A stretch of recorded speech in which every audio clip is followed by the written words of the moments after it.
Bonjour, je m'appelle Joël Tremblay et je suis votre animateur pour cette série intitulée Conviction.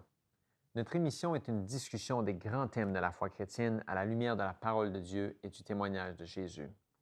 L'objectif de cette série est d'apporter des réponses et de donner des outils pratiques aux jeunes adultes pour les aider à établir et à maintenir leurs convictions. En ces jours de confusion, Dieu a besoin de jeunes hommes et de jeunes femmes loyaux et intègres avec une conscience fidèle qui vont se tenir debout pour défendre la justice et la vérité, même si l'univers semble s'écrouler.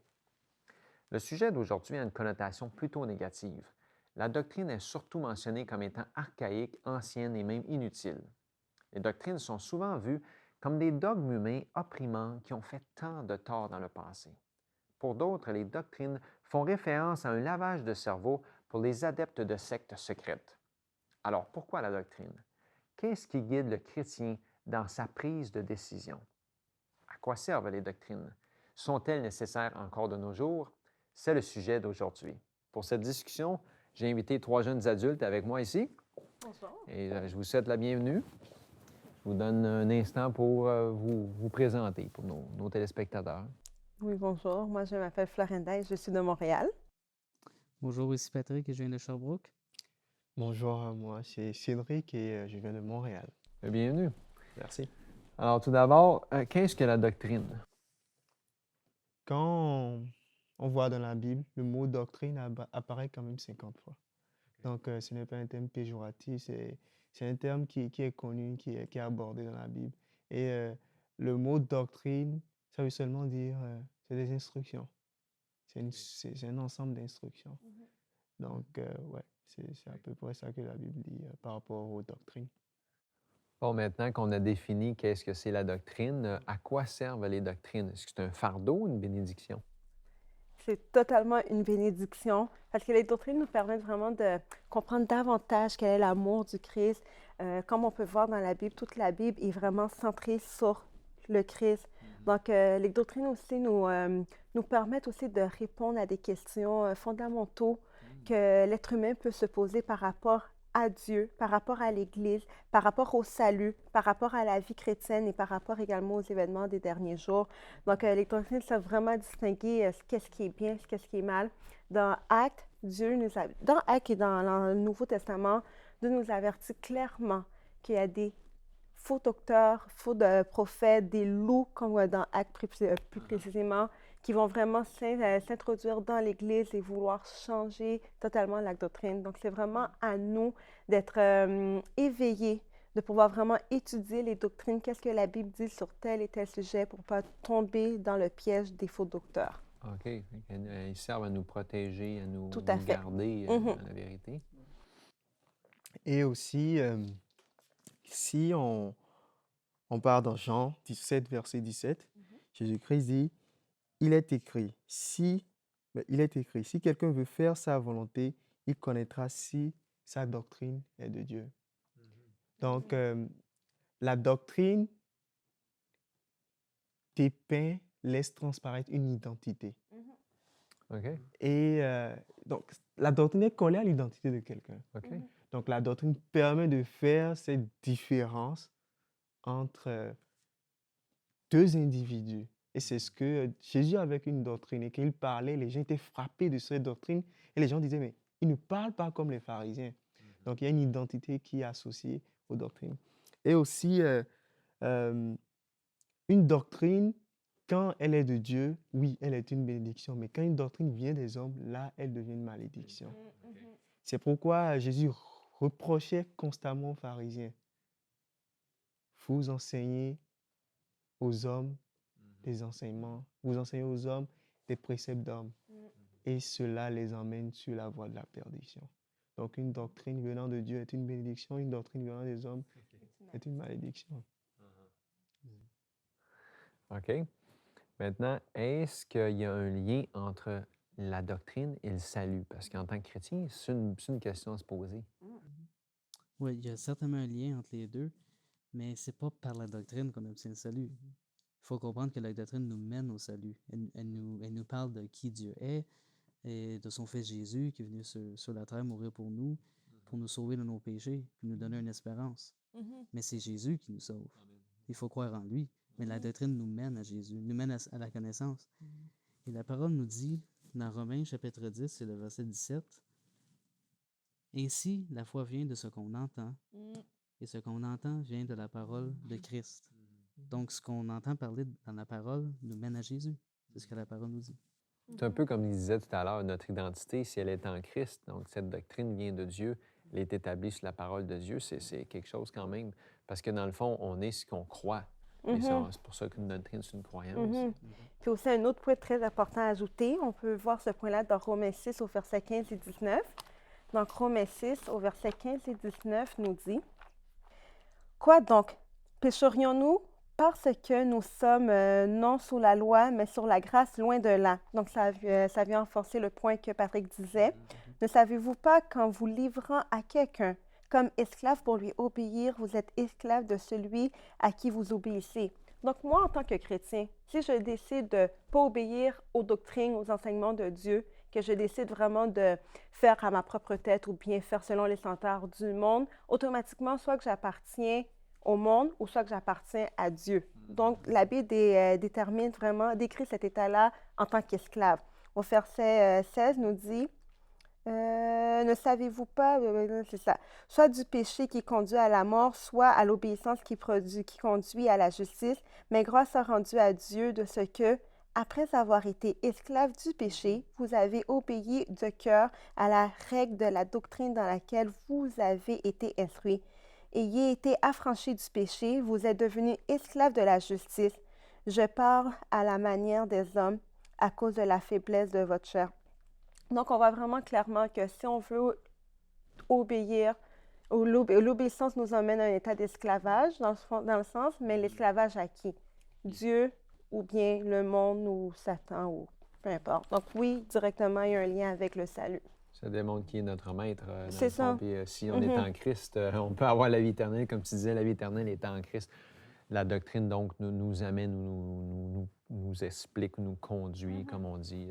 Alors, on sait qu'il y a beaucoup de gens qui se disent chrétiens ou qui portent le nom de chrétien. Est-ce que tous ceux qui portent le nom de chrétien vivent selon la sainte doctrine ou est-ce qu'il y en a qui vivent selon leur propre désir? Bien, c'est sûr que c'est pas tous les chrétiens qui vivent selon la doctrine dans la parole de Dieu. On sait qu'il y a des gens qui prennent la parole de Dieu puis qui tordent le sens de certains versets pour que ça fitte avec leurs opinions, leur manière de voir le monde ou leurs croyances.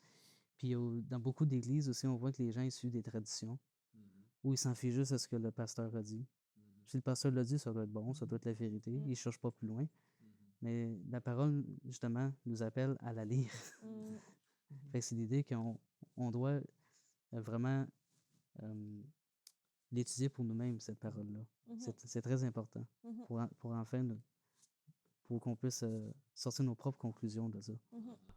Puis aussi, c'est très important en tant que chrétien d'avoir cet équilibre spirituel. Qu'est-ce que je veux dire par là? C'est quand on étudie les doctrines, on doit justement avoir une conclusion et cette conclusion-là, vraiment, on doit avoir une conviction dans le fond, c'est qu'est-ce que je voulais dire. Vraiment, on doit vraiment être convaincu en qu'est-ce qu'on croit, mais avoir cette conviction-là sans émotion ou sans relation avec Dieu vaut à rien. Dans le sens où ça revient aux pharisiens. Les pharisiens croyaient à ce qu'ils disaient. Ils connaissaient très bien la parole de Dieu, mais il manquait l'émotion. Et l'émotion, qu'est-ce que je veux dire par l'émotion? C'est pas juste j'ai senti que l'Esprit m'a parlé. Non, l'émotion vient vraiment, c'est la relation que Dieu fait. J'observe telle doctrine ou je crois à telle chose parce que j'aime Dieu. C'est qu'est-ce qu'on veut dire par émotion. Il faut vivre quand même notre christianité. Pas juste des sentiments, mais une religion de cœur, quelque chose de sérieux. Oh. Mais on va prendre un instant pour remercier nos téléspectateurs d'être avec nous.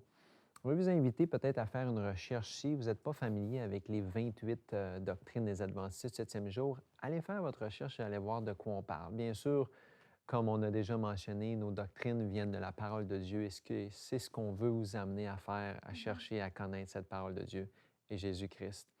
On vous invite à faire des commentaires, à nous faire parvenir vos questions. Si vous avez des choses à nous dire ou à nous partager, voici nos coordonnées à l'instant. Avez-vous apprécié cette émission? Avez-vous des questions pour notre équipe? Aimeriez-vous des réponses tirées de la Bible? Tout ce que vous avez à faire est de nous envoyer un courriel à conviction@mieuxvivre.org. Vous pouvez également laisser un commentaire sur notre page Facebook. Et si vous voulez revoir cette émission, il suffit simplement d'aller visiter notre site mieuxvivre.org.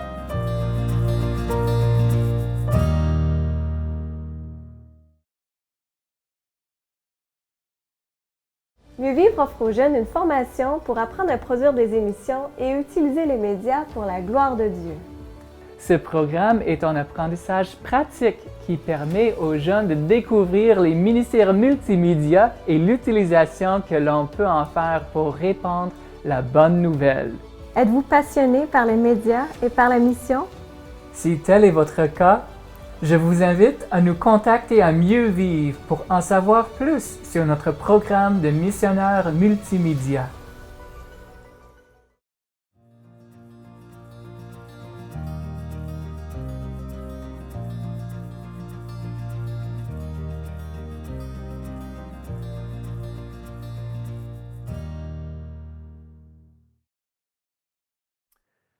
Alors, est-ce que vos convictions et vos croyances, vos doctrines vous aident dans la vie de tous les jours?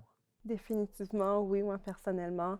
Comme on parlait un peu plus tôt à l'émission, il y a tellement beaucoup de doctrines, beaucoup de prophètes qui viennent donner leur enseignement, mais vraiment croire en la Bible, rester focusé à la Bible me permet vraiment de ne pas être emporté par tout genre de doctrines.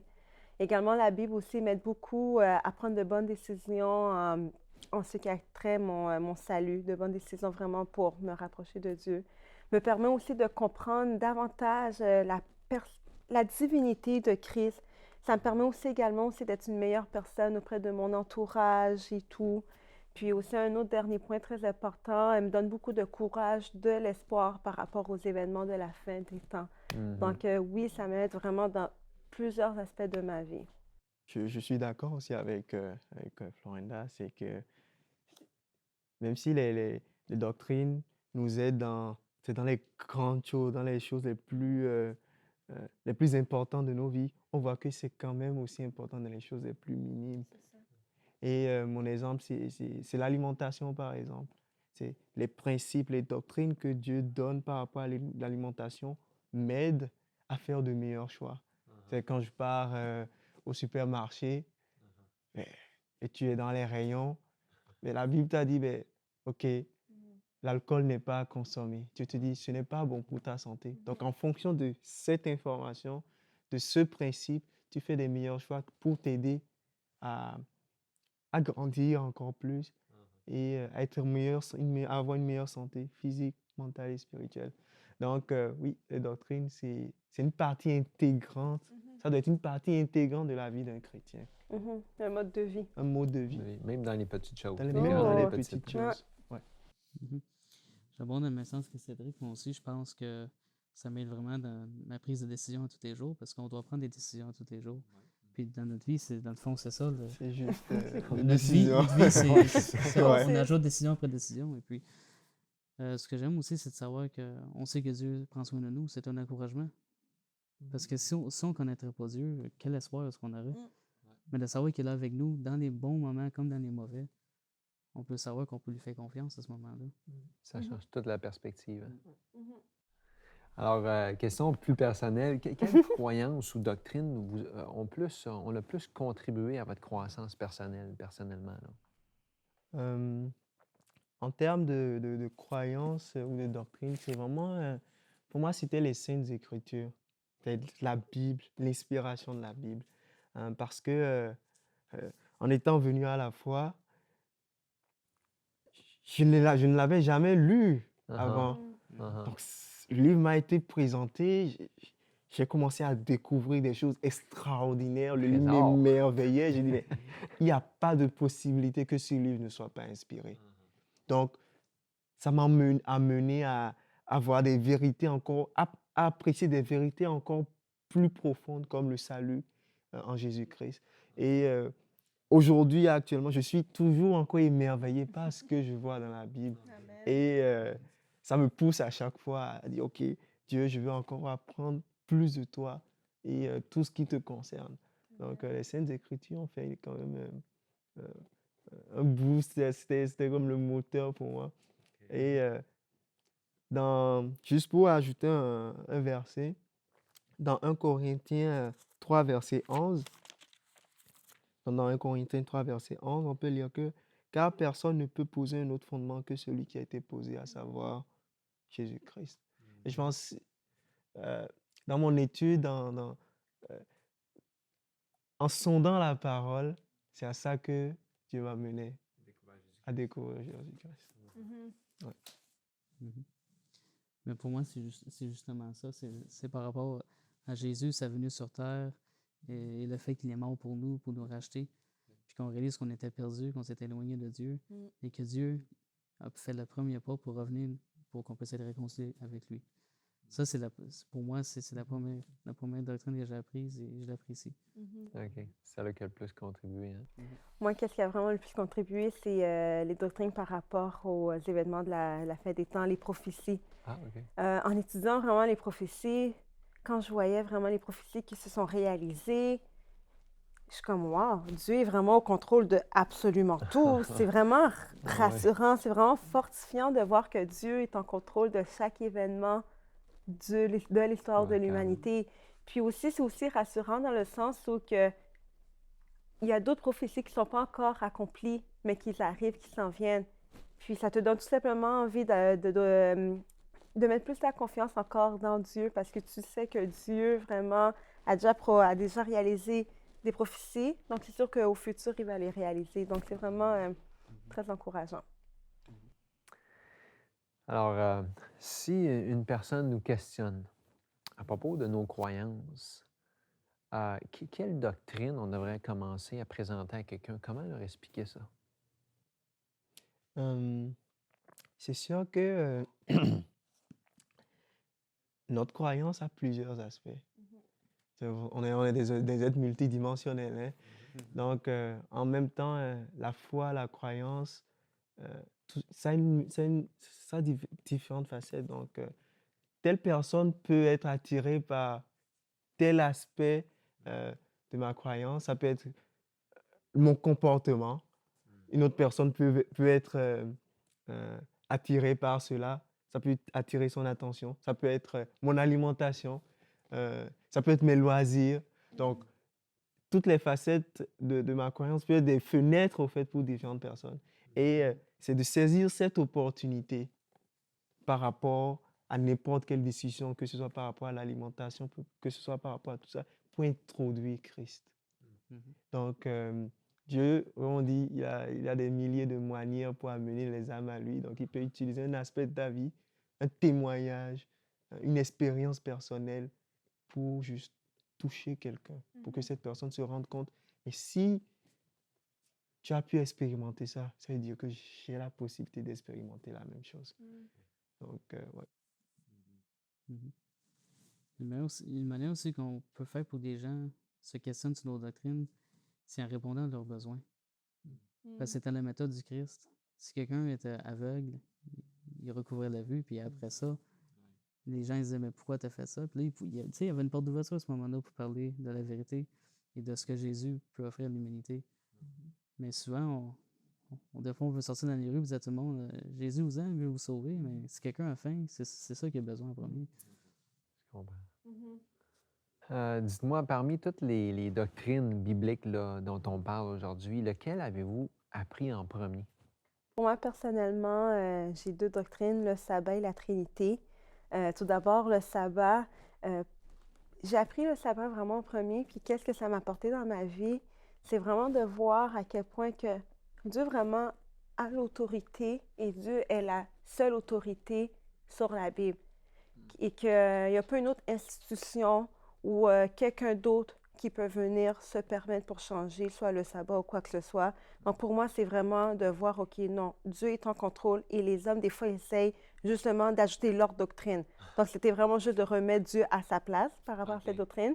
Et aussi la Trinité, ça me permet aussi de bien comprendre vraiment la facette de Dieu, Dieu en 3 personnes. C'est souvent un peu flou, quoi que ce soit, mais comme on dit souvent, si je veux apprendre à bien connaître quelqu'un, je vais vraiment connaître la personne sur toutes ses facettes, sa personne, son rôle, ses qualités et tout.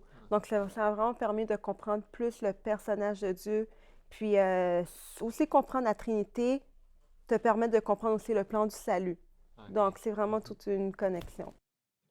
C'est sûr que, comme je l'ai partagé un peu plus tôt, pour moi, c'est vraiment la Bible, les Écritures qui ont jeté les bases pour m'amener à juste me questionner, me questionner. Et je découvrais de nouvelles vérités. Je te dis, mais attends, ce n'est pas fini. C'est inépuisable, au fait. Et il y a de la vie dans les Écritures. Donc, ouais. Et moi, c'était aussi, comme c'était un peu ma même réponse que tout à l'heure. C'était Jésus et son sacrifice pour l'humanité. C'est vraiment la première que j'ai apprise. Et pour moi, c'est la base après C'est la tout. base, ouais, C'est c'est ça. la base. C'est le centre de tout. C'est Mais le centre c'est de comme tout. vous répétez souvent, là, vous avez découvert ces choses-là tout le temps dans la parole de Dieu. Oui. Ouais, tout le Notre temps. doctrine est en Christ, mais dans sa parole, ça vient de lui. C'est toujours dans une recherche sérieuse. Comme tu disais, tu as découvert des trésors. Quand on découvre ces trésors-là, Ouais. tout d'un coup, ça change notre Ouais. vie. Mais ils sont là, mais il faut creuser quand Faut même creuser. pour les découvrir. Oui. tu sais. Bon, c'est vrai que ces doctrines-là, on les comprend maintenant. Est-ce que c'est toujours facile de vivre selon ces doctrines-là? Parce qu'elles semblent être méprisées, ignorées. Est-ce qu'elles sont encore pertinentes aujourd'hui? Oui, j'aimerais ça un peu plus toucher le point s'ils sont un peu plus pertinentes aujourd'hui. Des fois, on a toujours tendance à croire que quand Jésus est venu, tout a été aboli, Dieu a changé, on fait absolument rien. Alors qu'on voit clairement que ce principe-là est faux, est faux bibliquement. Si on tourne notre Bible dans Romains 12 au verset 2, ça dit « Ne vous conformez pas au siècle présent, mais soyez transformés par le renouvellement de l'intelligence afin que vous discerniez quelle est la volonté de Dieu, ce qui est bon, agréable et parfait. » Et en parallèle avec ce texte-là, on va lire Malachie 3 au verset 6 qui nous dit « Car je suis l'Éternel, je ne change pas. » Donc là, on voit dans Romains 12, verset 2, on parle de la volonté de Dieu. Et dans Malachie 3, verset 6, on parle que Dieu ne change pas. Donc, Dieu a toujours ces mêmes volontés-là. Les mêmes choses que Dieu enseignait dans l'Ancien Testament sont toujours valables maintenant. Et la Bible aussi est toujours valable actuellement. Donc, on voit vraiment que Dieu nous demande de ne pas nous conformer au siècle présent. Sinon, si Dieu changeait sa volonté à chaque génération, ça ferait de Dieu un Dieu indécis, un Dieu qui change tout le temps. Cette génération, oui, cette génération, non. Si on voit que ça fait pas de sens, ça fait... Dieu n'est pas un roller coaster comme nous. Mais... Certainement pas. C'est pour ça qu'il est Dieu.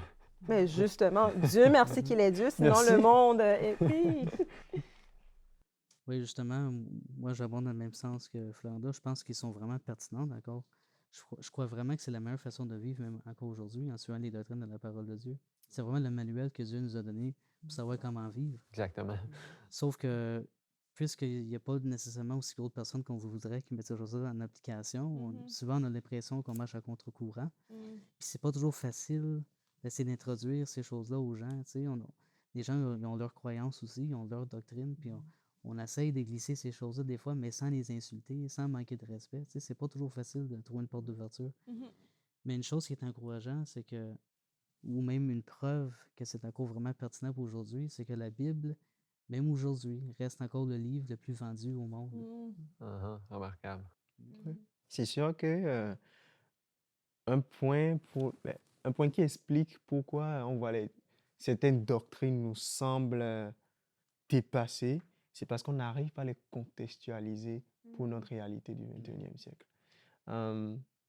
Dieu nous a bénis avec le don des prophéties, avec les écrits d'Ellen White qui nous permettent de voir plus clairement, de pouvoir contextualiser tous ces enseignements qui semblent dépassés. Et le fait qu'on trouve ça difficile de les mettre en pratique, parce qu'il faut dire la vérité, c'est un combat. C'est un combat. Et Paul même l'en parle, il dit qu'il a dans sa chair cette volonté qui veut toujours faire le mal alors qu'il a envie de faire le bien. Et on voit que vraiment pour pouvoir vivre selon les doctrines, pour pouvoir vivre selon ces principes, il faut une puissance d'en haut. Il faut une transformation. Il faut que Christ vive dans notre cœur. Sinon, on va trouver cela un fardeau et ça va être un combat perpétuel. Alors, c'est peut-être difficile, mais pas impossible. Et en plus, c'est pas toujours facile à introduire, mais quand on le vit dans notre vie, c'est un exemple vivant là, tu sais, de ce que c'est. Tu sais. Puis c'est bien sûr, ils sont pertinentes, comme on dit. Dans le fond, on ne saurait pas comment diriger nos vies sans ça. On serait aussi confus que la plupart des gens. Heureusement, on peut se fier sur des promesses de Dieu qui ne changent pas. Ouais. Est-ce qu'il y avait d'autres choses que vous aimeriez rajouter au sujet de la doctrine? Un point que je trouve intéressant par rapport à la doctrine, c'est la différence entre le fait qu'il faut différencier doctrine et légalisme. Parce que rapidement, les doctrines appliquées d'une certaine manière peuvent emmener au légalisme. Qu'est-ce que je veux dire par là? C'est que quand on a des doctrines, quand on a des enseignements, mais que ce n'est pas mêlé avec l'amour, automatiquement, ça nous emmène au légalisme, où on juge l'autre. Et c'est ce qui se passait avec les pharisiens. Ils avaient de solides doctrines fondées sur la parole de Dieu. Mais parce qu'ils n'avaient pas l'amour dans leur cœur, c'était juste des jugements. C'était des jugements et c'était considéré comme du légalisme. Et ça rejette les gens, ça rejette le monde et ils ne se sentent pas bienvenus parce qu'ils se sentent toujours pointés du doigt. Et c'est pénible. Et c'est pénible, c'est un pénible. fardeau. Et ouais. Moi, je dirais aussi que c'est important de comprendre que les êtres humains, on croit tous en quelque chose. Il y en a qui croient en rien, mais c'est quand même quelque chose. Vous comprenez ce que je veux dire? Et toutes les choses dans lesquelles on croit en bout de ligne, on appelle ça une doctrine. Fait que des fois, on a peur, on dit « Ah, les chrétiens, puis leur doctrine », mais dans le fond, qu'on soit chrétien, qu'on soit pas, qu'on soit de n'importe quelle autre religion, On adhère à une doctrine. on adhère à On une veut doctrine. pas. Effectivement. Mais c'est ça, ben, dans le fond, c'est la fin de notre émission. Merci d'avoir partagé avec nous ce qui vient de la plaisir. parole de Dieu pour nous aider à comprendre un peu le rôle de la doctrine dans nos vies. Merci encore une fois. Un plaisir. Comme nous avons démontré dans notre émission, nos doctrines sont une expression de notre compréhension des Écritures. Les croyances et les doctrines bibliques offrent aux chrétiens de la stabilité. Jésus a raison lorsqu'il nous dit de construire notre maison sur le roc. Celle-ci ne tombera pas. Et c'est ce que je vous invite à faire, à bâtir sur le roc. Souvenez-vous que pour marcher avec Dieu selon sa volonté, il nous faut être capable d'établir, d'affirmer et de vivre selon nos convictions et nos doctrines en Christ. Ça, c'est mieux vivre. À la prochaine.